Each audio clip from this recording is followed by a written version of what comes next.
Good afternoon. Welcome to St Francis Mackworth Sermon at 6. If we've not met before, my name's Andy. I'm the church leader here at St Francis. It is so good to be with you this afternoon. We've had a wonderful Sunday with 9 o'clock, 10:45, just come from the 4 o'clock now. So much encouragement. Although it's a bittersweet day in the sense that it was our curate, which is a trainee vicar. It's our curate Peter's final Sunday with us. He is heading to St Philip's in Chaddeston with a team to revitalise that church. There's an existing congregation, but like what we did here at St Francis, some people are going from St Francis and from St Werburgh's in the city centre to revitalise that church. And we're praying that hundreds of people are going to be impacted and encounter Jesus in the coming weeks, months and years because of what they're about to do. And of course, that's wonderful for Chaddeston. It's wonderful for St Philip's. But it's actually really hard and sad for us. And I know Peter and Rachel and the family are also excited, but sad to be leaving. And it is the cost of church planting and church revitalisation, which is a wonderful thing, but it is painful. And so, we're kind of between two minds, torn. And Peter shared beautifully about that. Friends, just to say, if you're new to St Francis, as a church, we have a vision to be a light on the hill for our estate, which we work out in three ways. We talk about worshipping God. We talk about growing community, and we talk about serving our estate. And so it's not just what we do on a Sunday, but church isn't just a place you go to, it is a community you join. And there's stuff happening throughout the weeks, from football to chatty crafters to little lights toddlers to open door coffee. There's alpha and there's band practice and there's youth drop-in and all sorts of things happening of every different kind of age and stage. So over the last few weeks, we've been doing a series on forgiveness, and I'm going to explain in just a moment, hand over to myself. We're not having a sermon, so I'm going to hand over to myself, who will explain that in just a moment. But I put some readings up, one from Ephesians 4:32, which talks about us forgiving others as God forgave us in Christ Jesus. And so the first place that Christians start in forgiveness is actually that God has forgiven us, and everything else flows out of that. Christian faith isn't primarily, firstly, about what we do. It's about what God has done for us in the person of Jesus, and then he calls us to respond. And we had a beautiful moment this morning when two new people placed their trust in Jesus for the first time. They said, we accept we're sinners, we believe that Jesus died and rose from the dead, and we're going to commit our lives to him. And if you've never done that, please drop us a message, drop us a DM, drop us an email. We would love to enable you to do that. And so I'm going to pray, and I'm going to hand over to the 9 o'clock. It's a little bit different. It's an interview. I'll explain why. And hopefully it will bless you. If you find what's hard in it, if you find what is in it quite difficult, then please drop us a message. We would love to kind of walk with you in some of that. But I'm praying that God will take it and use it. And so, Lord Jesus, we thank you for your word. We thank you that you have forgiven us, those of us who follow you, because of what Jesus did in our place. Lord, I pray that we might experience something of your encouragement and challenge and blessing as we hear your story worked out in somebody else's story. Amen. Thank you so much for reading for us. Usually, in fact, every single week since we have been here for the past 6 years, we have had a sermon after the readings. But this week, 1 week only, we're going to be doing something different.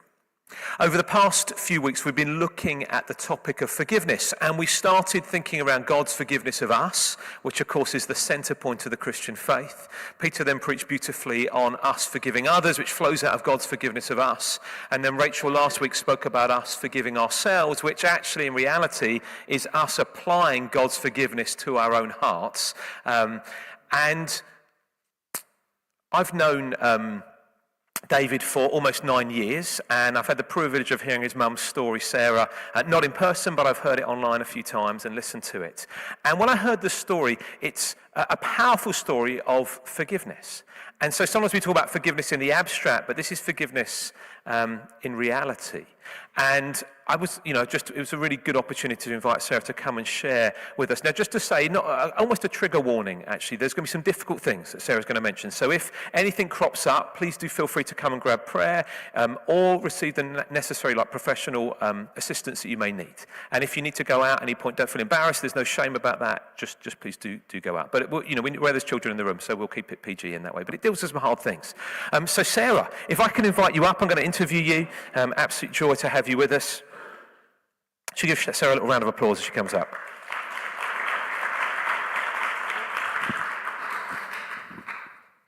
Sarah, thank you so much for coming down for Scarborough. You're going to be here all day, which is an absolute joy, and we're going to get to hear you at 9 and at 10:45. Thank you. And at 4. So do you want to tell us a little bit about your childhood to begin with? Yeah. So I was born in Cheadle, Staffordshire, which I believe is about 40 minutes from here. It's very near to Alton Towers, so I'm sure you've heard of that. My dad was a Methodist local preacher. My mum was a housewife. My family were very, very immersed in music, so I learned the violin from the age of 10, the piano from the age of 12. And unusually, I think, because often children don't know what they want to do. From the age of 10, I wanted to be a teacher because I really love children. So when I was 18, I went to Lincoln to train as a teacher. And I was really, really happy because it was something that I'd, longed to do for a long time. My sister had got married the week before I went to Lincoln. And if I'm honest, in my childhood, I didn't really have a lot of sort of sadness. I had a very happy childhood. I'd been there for 6 months. And then on the 2nd of March 1987, my brother, who was 3 years older than me, was murdered. He had a friend who was a Muslim, and he had begun a relationship with the girlfriend of, the ex-girlfriend of the Muslim, and he wasn't very happy about it. So he drove from London up to Preston, where my brother was studying, and he stabbed him in the back, and then sadly there were also 2 other people in the house, and they had heard what had happened, and they came into the room, and he also stabbed them as well. And then he burned all the bodies to destroy the evidence. Shall I carry on? Or? Yeah, well, I mean, it's incredible that you're able to share that, but obviously a horrendous situation. And so, yeah, do you want to continue to share a little bit more about what happened? Yeah. So the murderer was caught within a couple of days, and I think it was about 3 months later he was convicted of premeditated murder. And I think in those days, even if it's killing 3 people, 20 years was like the minimum he was given, and that was deemed to be, a long time. I believe it's different now. I think he would have got a life sentence. So how did I cope? It was an intensely difficult situation. I went back to college very quickly and just returned for the funeral. I had a lot of flashbacks because I'd actually slept in the room where it had happened. So that was very difficult. I struggled to sleep, I struggled to concentrate. And if any of you have had a situation where you've had a very traumatic experience, you'll understand what I mean. It's very difficult to resume your life because people are very, very kind to you initially, but then it's almost like you just have to carry on because everybody else is getting on with their lives. And I struggled to be in lectures and, people would talk about sort of what I found were very trivial things. And it was very difficult. And a couple of months after it had happened, I considered leaving. But then, through a series of coincidences, really, I met the worship leader, Chris Bowater. You may have heard of him, I'm not sure. But in the 1980s and 90s, he used to lead worship at very big events. Spring Harvest, the AOG conference at the NEC. Anyway, I met him, and he, in a way, became my mentor, and it was a sort of very important person in my life. And I remember once being in his living room, and I was like, you know, I feel like I need to leave. I'm just not coping. And he just kind of sat me down and said, this has happened to you, but you can't change it. But how you react now and how you live your life, how you pursue your life with God, you can have an effect on that. And that had a big impression on me, because I thought, I can't change what's happened.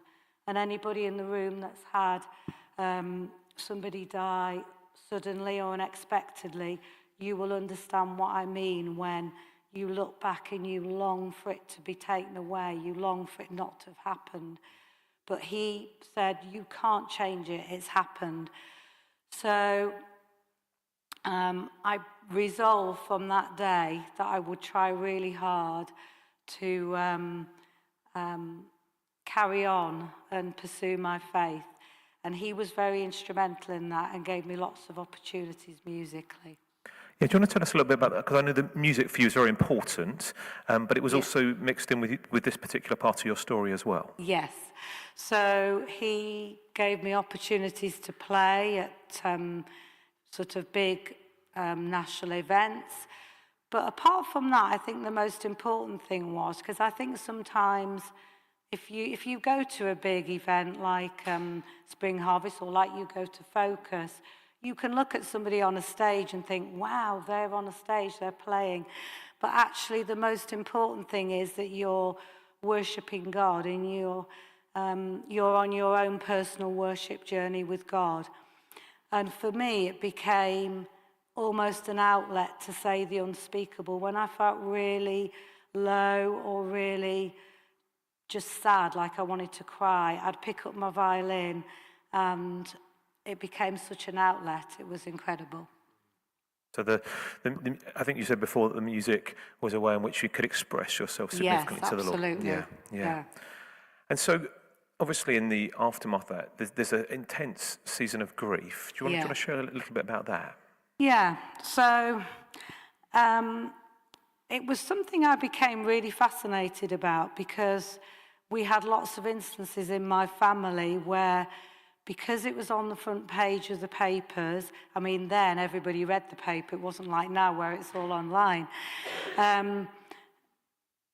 People would come over and be very awkward, because obviously, you know, it was a murder, so we don't really know what to say.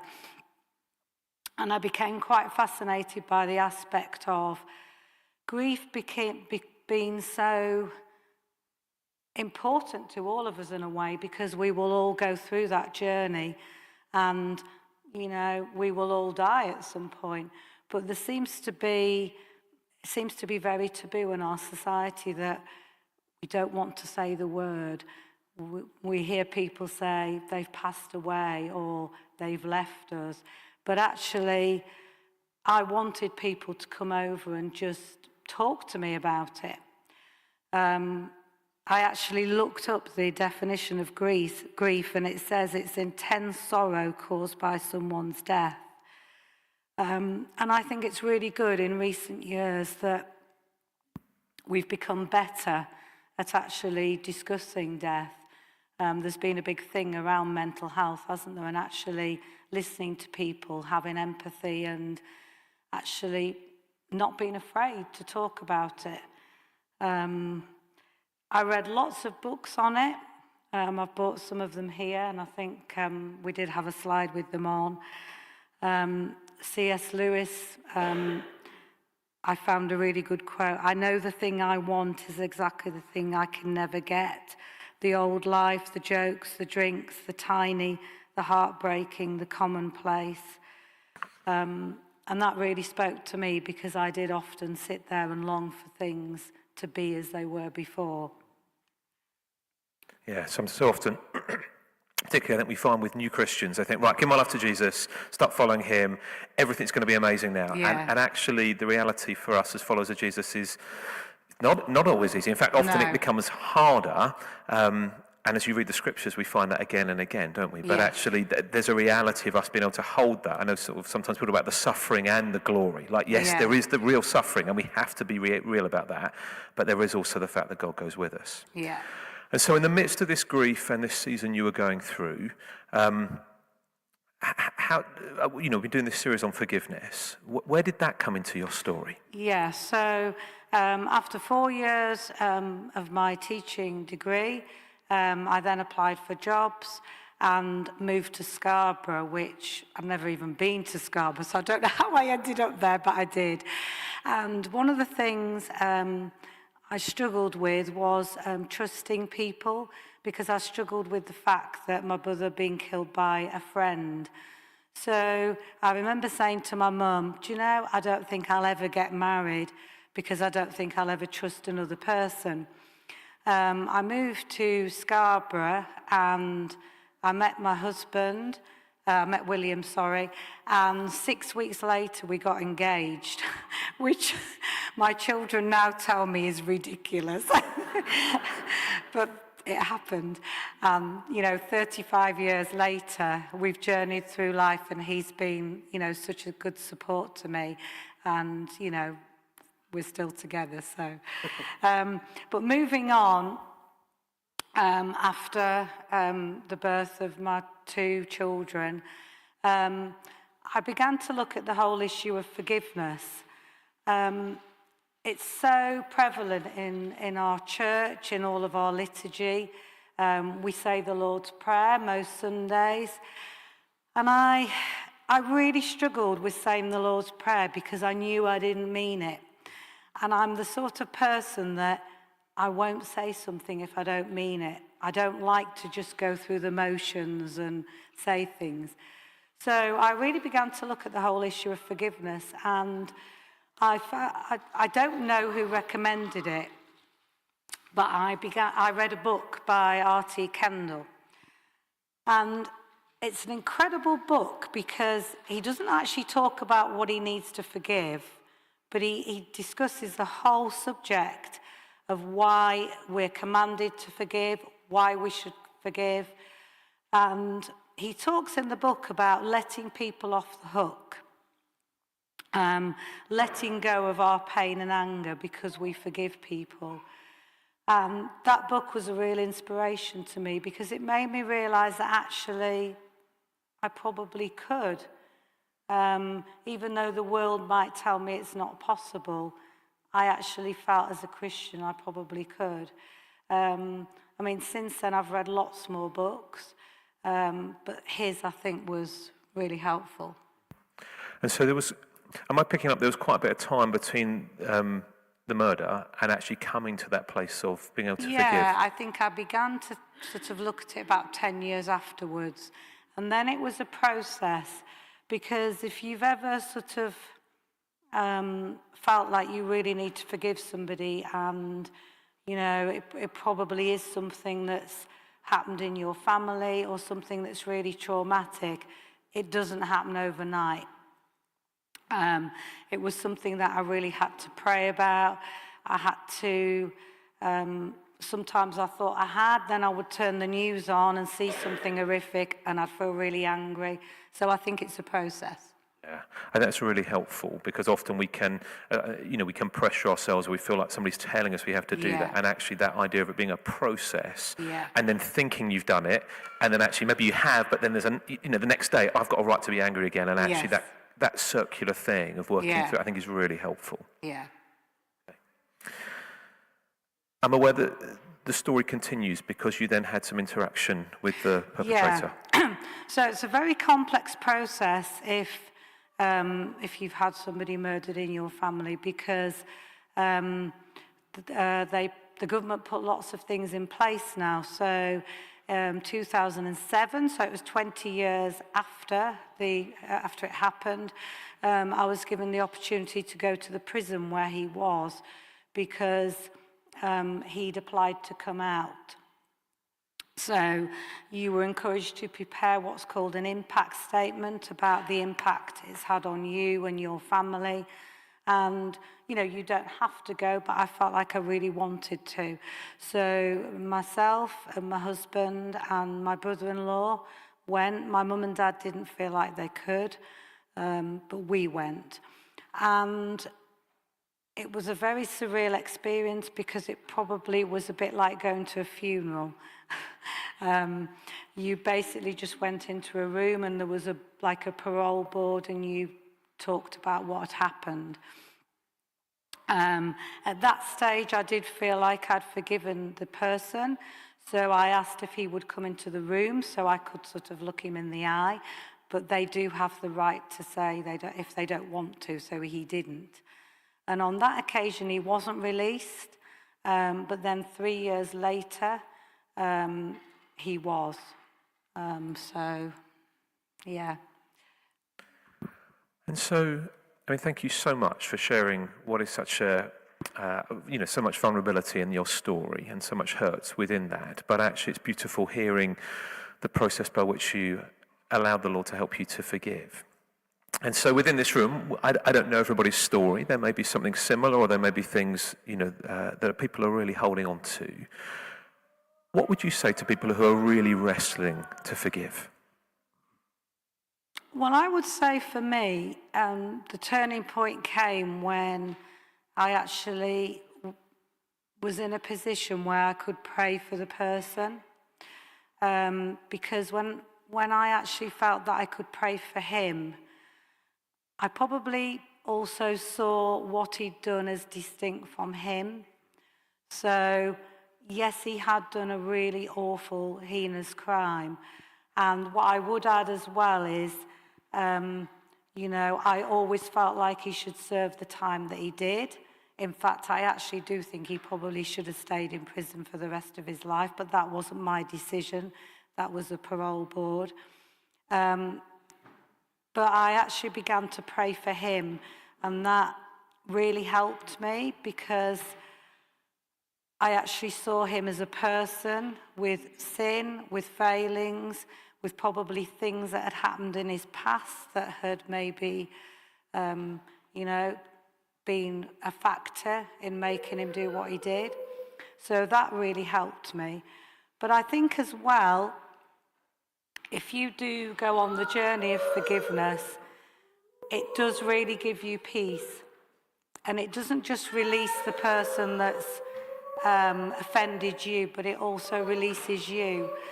And I can honestly say, sat here today, actually next year, it's actually 50 years since it happened. So it is a long time. But I don't think my life would have been the same had I not forgiven him. I think I'd be very bitter, very angry. I'm not sure I'd still be a Christian and pursuing my life with God. I think I probably would have brought up my family very differently. So if you do actually choose the path of forgiveness, it does have such an impact on your life. And it really, I think God really does shower his blessing down on you because of that. Amazing. Thank you ever so much. Now, Sarah, as you just come to a close, I see, so you've got Artie Kendall's book just underneath your chair, and there's two others that you found helpful as well, is that right? That's right. Yeah, so this is the book I talked about. That's the first book I read. But then recently I've read this book. That was excellent. Very, very deep, but really, really thought-provoking and lots of things to really think about. And then also this one is really good as well. So many different chapters on different aspects of forgiveness. So that's Artie Kendall, Total Forgiveness, Forgiveness by Amy Orr Ewing, and then Forgive by Timothy Keller. Yeah. Sarah, thank you ever so much for sharing with us. Really appreciate that. Thank you.